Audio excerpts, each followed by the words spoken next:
স্বামীর পরিশ্রম আর স্ত্রীর ধৈর্যের উপর দাঁড়িয়ে থাকে একখানা সংসার। আর এই দুটো ভালোবাসা সবচেয়ে বড় প্রমাণ। সো হ্যালো এভরিওয়ান, কেমন আছেন সবাই? অনেক দিন পর আপনাদের সাথে ব্লগ শেয়ার করছি।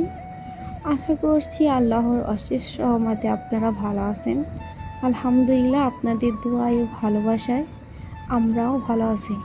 তো চলুন আজকের ব্লগে শেয়ার করি আমি কি বাসায় বসে কাজ করি। তো প্রথমে তো আমার ওয়াল শোকেসে একটু ময়লা পড়েছে, সেটা ক্লিন করে নিচ্ছি। যে কোনো ফার্নিচার যদি এক সপ্তাহ পর পর মোছেন তাহলে আর কি ভালো থাকে। এই যে আমার ওয়াল শোকেসটা ভালো মতন পরিষ্কার করা হয়ে গেছে। তার এখানে দেখুন ইভানের বাবা, এই যে শোপিসগুলো দেখছেন, এটা হচ্ছে ইভানের বাবা আগে মানে ক্রিকেট খেলতো, প্রচুর আকারের ক্রিকেট খেলতো। তো সেখান থেকে চ্যাম্পিয়ন হয়ে এই যে পুরস্কার তাদের। আর এই যে বিছানাটা গুছিয়ে নিয়েছি। আর এই যে ব্যাগটা দেখছেন, আমার চাচা শ্বশুর, ছোটো চাচা শ্বশুর আমাদের বাসায় ছিল, সে চলে যাবে গতকালকে, তাই আর কি তার ব্যাগটা গুছিয়ে রাখছে। আর এই যে রান্নাঘরে এসে দেখি ইভানের বাবা রান্না করছে আর খাচ্ছে। তো কি রান্না করছে সেটাই দেখুন। এই যে এখানে গরুর পায়া রান্না করা হচ্ছে। তো এখানে সে গরুর পায়ে মশলাপাতি দিয়ে ভালো করে কষিয়ে নিয়েছে। তো সে দেখলো যে সেদ্ধ হয়েছে কিনা। এই যে গরুর পায়াটা রান্না করছে, খুব মজা হয়েছিল, বাসার সবাই খুব মজা করে খেয়েছে। তো সে মানে রান্না করতে পারে না তো, কিন্তু চেষ্টা করলে তার রান্নাটা খুবই মজা হয়।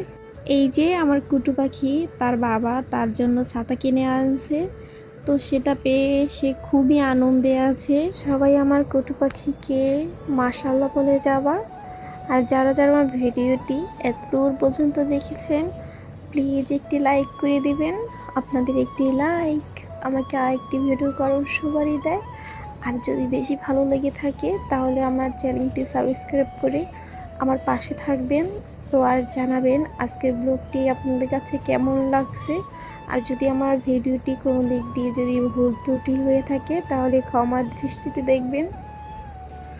এই তো আমার ছেলে তো ছাতা পেয়ে দৌড়দৌড়ি করছে, এখানে ওখানে যাচ্ছে, একে দেখায় ওকে দেখায়। এই তো বাসায় মানে পায়া যখন রান্না করছিল, দোকান থেকে রুটি কিনে আনছে। এই যে আর এই যে মানে যেগুলো কাটা দেখছেন ওগুলো আর কি আমাদের ভাইয়ালা আন্টিদের দেওয়া হবে, তো এগুলো কেটে রাখছে। আর এই তো গরুর পায়া রান্না করা হয়ে গেছে। এই যে দেখুন কালারটি খুব সুন্দর হয়েছে, তাই না? আর খেতেও খুব মজা হয়েছে। তো আজকের ভিডিওটি আপনাদের কাছে কেমন লাগছে অবশ্যই কমেন্ট বক্সে জানাবেন। তো সবাই ভালো থাকবেন, সুস্থ থাকবেন। দেখা হবে নেক্সট কোনো ব্লগে। আসসালামু আলাইকুম।